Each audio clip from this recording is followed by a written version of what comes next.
Welcome again, everyone, to a special outdoors edition of Let It Fly on Fridays.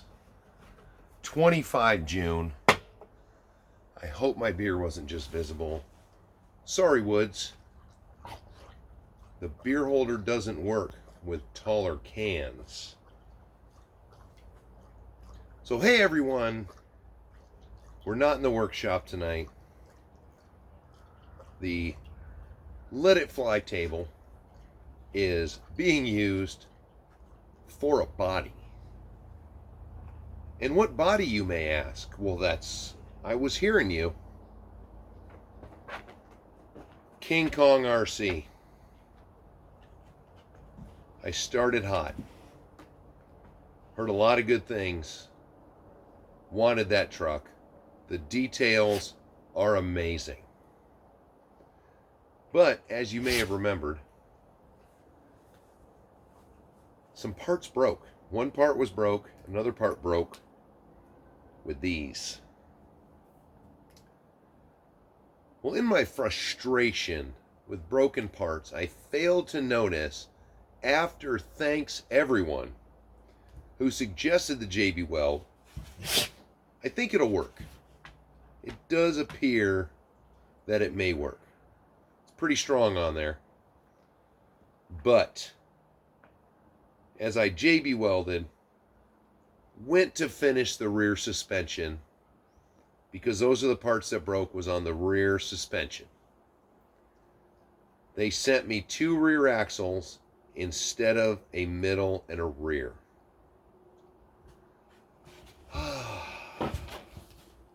Didn't pay attention. The thing with them is, on the standard trucks, the pumpkins are in line and the drive shaft runs between them. This truck, true to the Russian real truck, the pumpkins are staggered. So, one drive shaft, second drive shaft. Well, it looks like, hopefully, if I can get it, if the shafts are not mounted, it looks like I can pull the shafts, switch the axles around, put everything back on it correctly. I should be able to make that second axle, a middle axle, and work. But now here's the thing. When you get the kits, there's a website on the back for support from RC, or from King Kong RC. It doesn't exist. I've contacted them through Amazon. I've contacted Amazon. No answer. It's been a full week. I didn't work on the truck at all. Full week. Nothing's been done. Wow. But regardless of if I get any kind of support, I'm tearing into that thing tomorrow. That truck is getting finished. So there's the update. King Kong RC. Hopefully after this weekend, you will see that chassis together. But meanwhile, we'll see how far it goes tomorrow. If it doesn't have a huge storm, which at this time of night for me, which is, let me look, 6:04 as of the filming of this video. Normally, the sun is huge up in the sky. It would be beating down on the deck. It would be fading the paint on the flagship. I thought I'd bring him outside. You got to have something RC related to look at in the background. I want to get everybody out. Been working all week.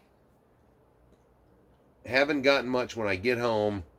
I'm either cooking dinner. This week I tried to squeeze in yard maintenance all week.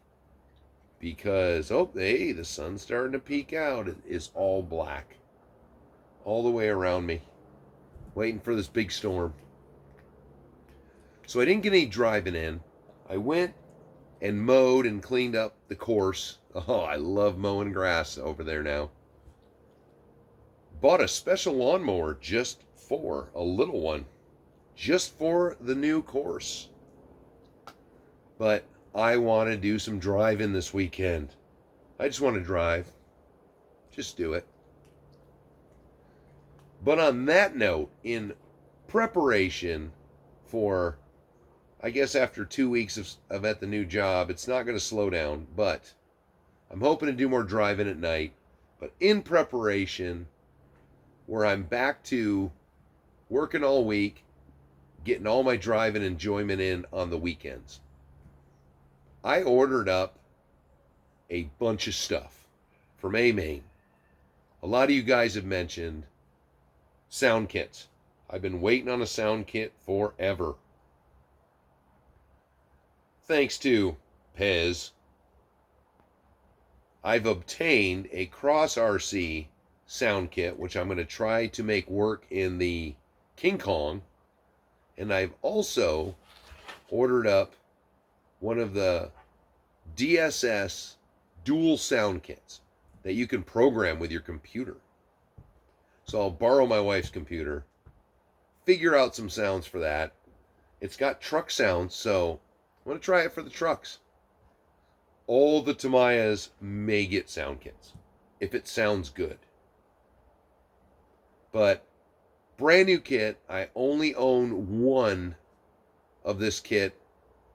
And this is basically the equivalent. The one I have is more like an SCX-10 original. And this one is like being able to have the SCX-3 and the 1 at the same time. So it's going to be a secret, but I'm giving you just that bit of information.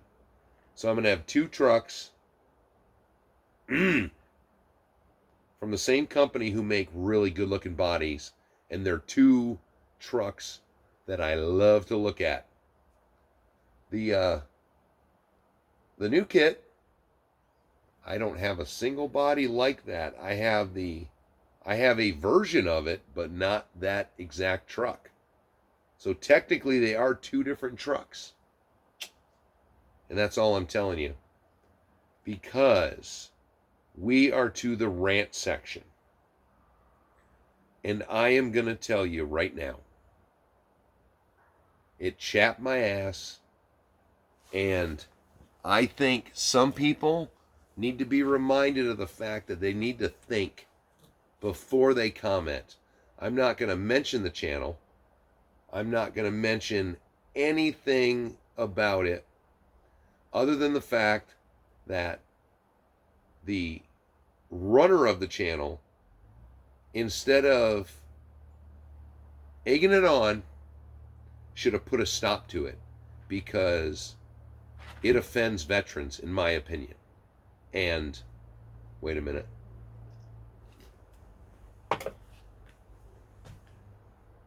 Well, I'm just going to show it to you. So, Proline has just released a new body, or that's going to be released soon.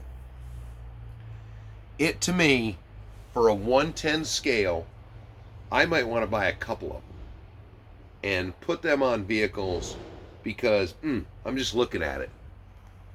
So here it is. They call it the Strike Force. So go over and look at the Strike Force on Proline. And this is a nice two-piece body, which has the extra pieces on it to make it a, because it's an armored vehicle. Those of you can look it up. It's an Oshkosh, even though it's not licensed. But that is a neat way for those of us who like military vehicles to be able to make a 110 scale, and you can get a couple of them. The back end, it could use some work, but that's for fabbing up stuff. You could have a machine gun on there. Your imagination is the only thing holding you back. It's got the armored windows that you'll do those. It's Lexan. But what the hell? That is an accurately replicated military vehicle.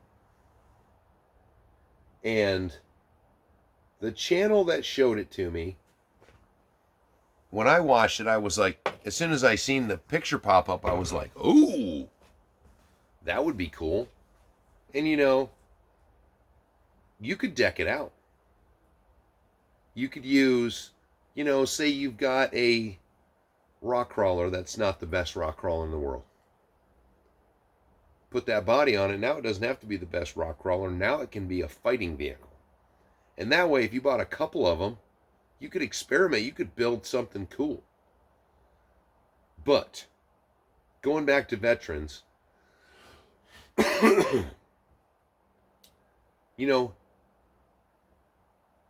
we soldiers at some point in our career have gotten attached to vehicles, weapons.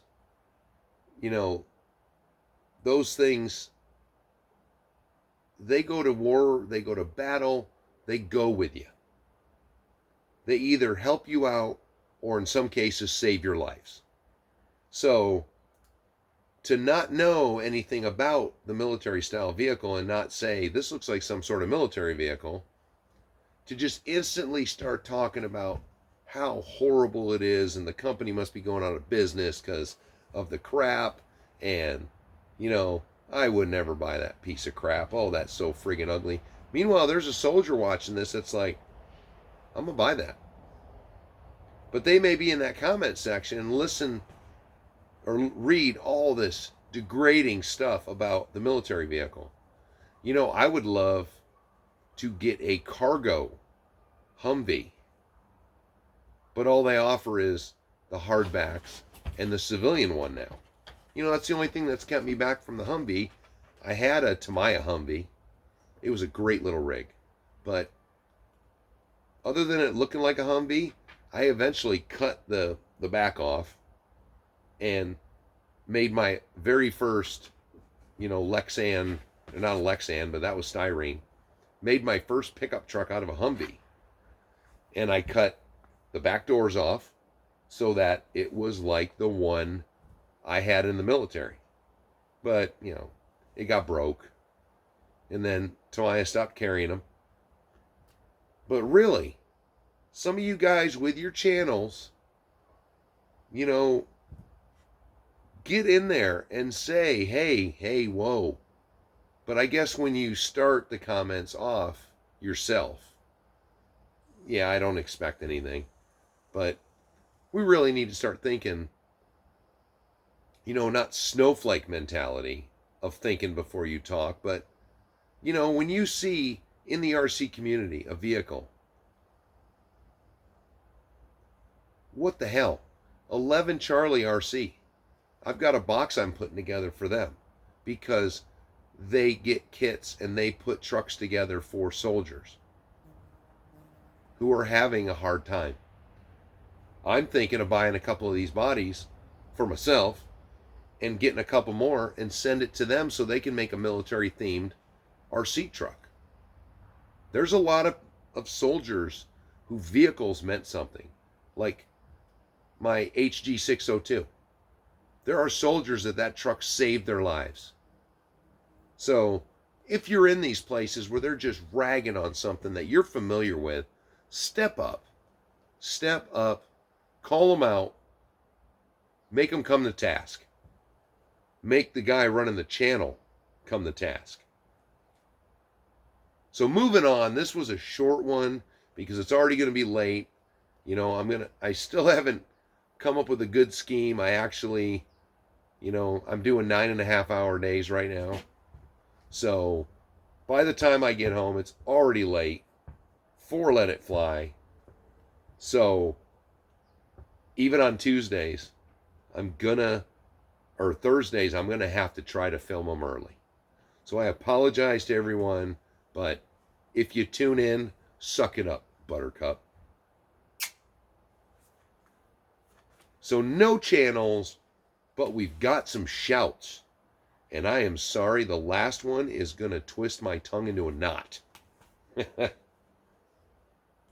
So my first shout is the son of Evan Tacey. Any of you see him on here? This is Little Unknown Nerdo.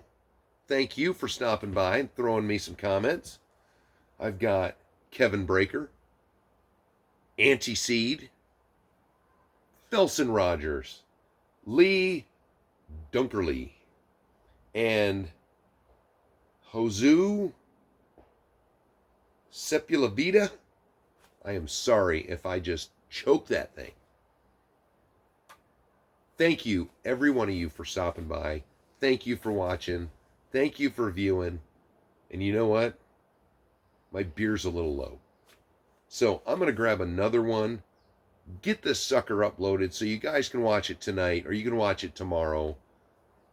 I just appreciate if you even watch it. So this is Jerry. Thanks, everyone. Talk to you later.